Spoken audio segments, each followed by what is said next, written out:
So, welcome back to another episode of Reboot. And as ever, thank you for all of the comments, the likes, and the subscribes to my last video on my trip to Japan. And I've also drawn, as promised, a competition winner for the mug, the Reboot My Life mug. And I'm putting the details on screen now, and I'll drop you an email to find out where in the world you are so that I can send it to you. And I'll continue to draw the competition regularly, so I'll be sending out lots of free mugs over the coming months. So please enter the competition at the website and include your email address so I can contact you if you've won. But for this video, what I thought we would do is cover a subject that's a little bit contentious around the current conflict or dis-ease on the border between Thailand and Cambodia. I lived for a year in a border town on the Thai side with the Cambodian border. So I have a little bit of context from that side, and also having lived in Cambodia for 5 years, have some experience of what's being said locally. So that's the subject for this vlog, diving into the current dispute on the border between Thailand and Cambodia. But as ever, I'm not always right. In fact, I am frequently wrong. So I rely on you to put me right in something that I've said that is inaccurate or incorrect. So I look forward to reading your comments in the comments box below. But until the next video, thank you.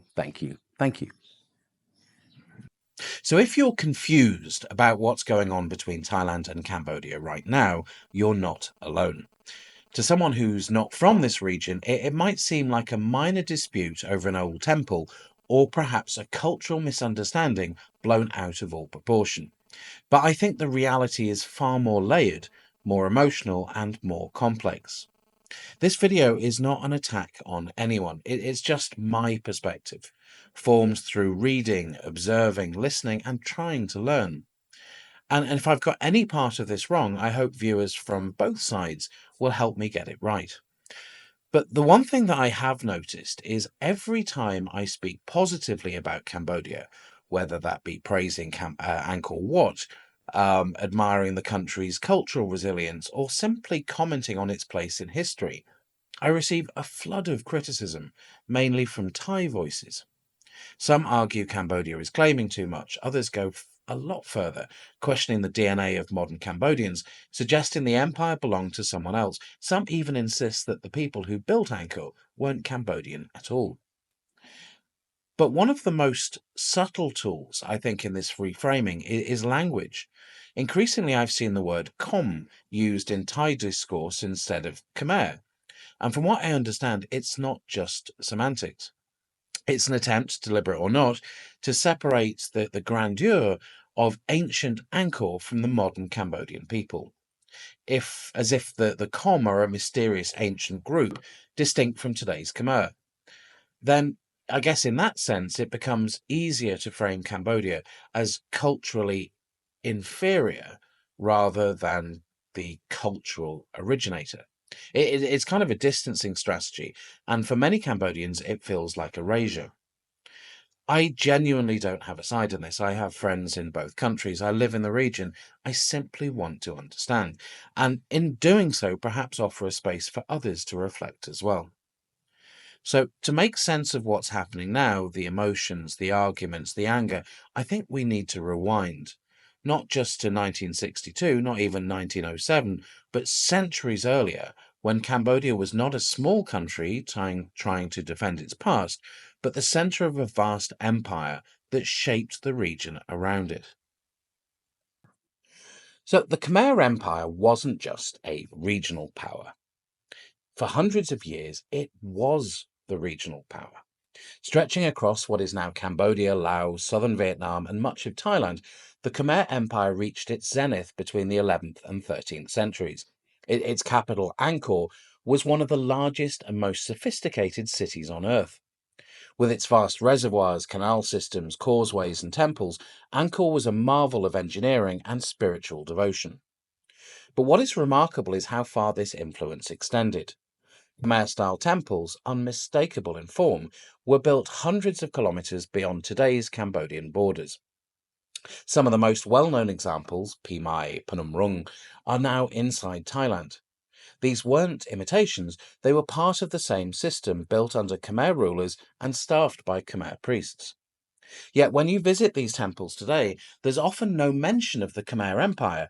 In tourist brochures and textbooks, they're often labelled as early Thai temples or Hindu Buddhist monuments. Khmer is sometimes mentioned, but only as an influence, not as the origin. So why does this matter? And I think it matters because for Cambodians, these temples are evidence of their historic reach, their cultural sophistication, and their rightful place in the region's story. And when that story is rewritten or obscured, it doesn't just erase history, it erases pride. And I've heard people argue that modern national borders make these sites Thai now, and I guess in a legal sense that's true, but we're not talking about legal ownership, we're talking about cultural honesty. And honesty requires acknowledging where these things came from. No site better captures this tension than Preah Vihear. Built during the reign of Surya Varman I, Preah Vihear is one of the most spectacular mountain temples of the Khmer Empire. It was a spiritual gateway perched dramatically on a cliff top dedicated to Shiva, aligned with cosmic geography. And for centuries, there was no dispute it was Cambodian, culturally, linguistically, religiously.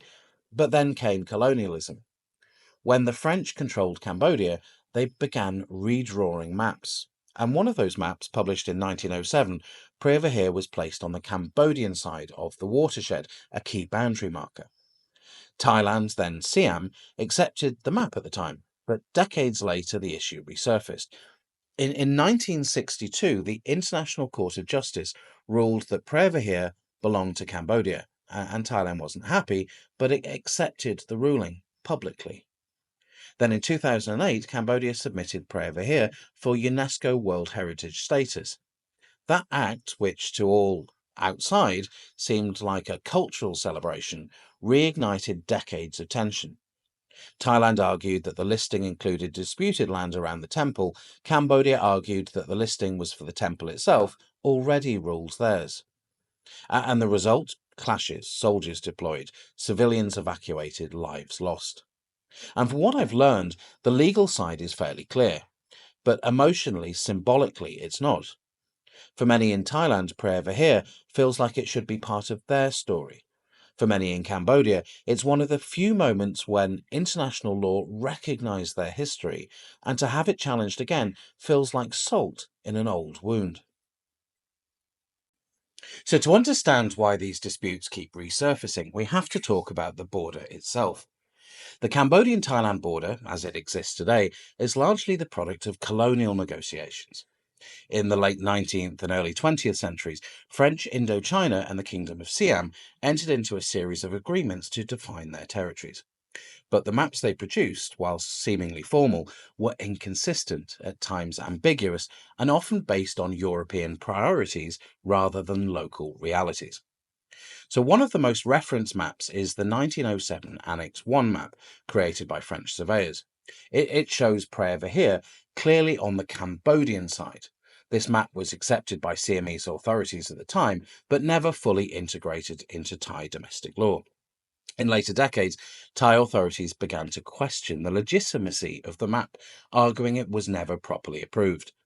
And because of the watershed principle, where ridges and drainage lines often define natural boundaries, placed Preah Vihear above Thailand's plains, many Thais felt that the temple should be theirs. And this tension has never fully gone away, even after the ICJ ruling, even after the UNESCO recognition. And that's partly because the border itself, especially in jungle or mountainous areas, remains poorly demarcated in practice. I've seen reports of farmers accidentally crossing into what's considered the other side, of soldiers confronting each other over unclear markers. But it's not just about Preah Vihear, it's about the entire stretch of frontier and the larger unspoken question of who gets to claim Khmer legacy. From what I understand, Cambodia sees these temples and territories as remnants of a time when their culture shaped the region. Thailand, in contrast, often frames these sites as part of Thai history, absorbing them into a broader Thai-centric narrative. And this narrative, while perhaps comforting at home, causes pain across the border. One of the most revealing elements of this conflict, and perhaps one of the most difficult to unpack, is how each country tells its own story. In Cambodia, the Khmer Empire is not just history, it's national identity. It's a source of pride that stretches back over 1,000 years. The temples of Angkor aren't just archaeological sites, they're living symbols. They're on the flag, the money, the government seals. Children learn all about them in school. Tourists marvel at them. Monks still chant within their ancient walls. And it's one of the few things that Cambodia has that feels unshakably glorious, especially after decades of colonial rule, civil war, and genocide. In a country where so much has been taken, land, lives, opportunities, the Khmer legacy remains something to defend, even when it's under someone else's flag. In contrast, Thai history often starts with the kingdom of Sukhothai in the 13th century, a clean Thai origin story. It's peaceful, elegant, and self-contained. The Sukhothai kings are depicted as benevolent rulers who created the Thai script, promoted Buddhism, and led an orderly, just society. It's easy to get lost in the politics, in maps, in treaties, in UNESCO applications, and ICJ rulings. But what is often forgotten is the human side, the people who actually live at the border. Over the years, I've spent time in communities straddling the Thai-Cambodian divide. Villages where the same family has members on both sides, markets where Thai and Khmer are spoken interchangeably, monks who cross lines drawn by colonial powers to conduct ceremonies that are centuries old. And when I speak to them, especially the older generation, I hear less about disputes and more about confusion. Many say they don't understand why a temple that was always part of their spiritual lives is now claimed by another country, or why they need paperwork to visit a shrine that their ancestors built. One man told me, "We are Khmer in our hearts, but the map says we are Thai, so what are we?" And that, more than any speech by a politician, captures the cost of this conflict. It's not just about sovereignty, it's about identity. It's about being caught in a fight you didn't start over a history you still live every day. So I don't know how this story ends, and I won't pretend to. But what I've learned from books, from borders, from people, is that history doesn't belong to governments. It belongs to all of us. And when we try to simplify it, to edit it or claim it, we turn something beautiful into something bitter. What if Thai students were taught about the Khmer Empire in full, not as some foreign curiosity, but as a foundational part of their regional heritage? What if Cambodian students learned more about how Thai culture evolved, not to diminish themselves, but to appreciate how influence moves both ways? What if the temples were protected together as shared legacies, not national trophies? I know this might sound crazy and idealistic, but I also know this. The people living closest to these places, the farmers, the monks, the kids playing in the shadow of the ruins, they aren't fighting. They're cooperating. They're living shared lives. Maybe the solution isn't in another ruling or another protest. Maybe it's in listening, learning, teaching the next generation that their history is richer than a borderline, that the Khmer Empire wasn't just Cambodian, it was regional, and it still echoes in everything from language to architecture to ritual. Maybe if we're willing to tell the story honestly, we'll find there's less to fight about than we thought.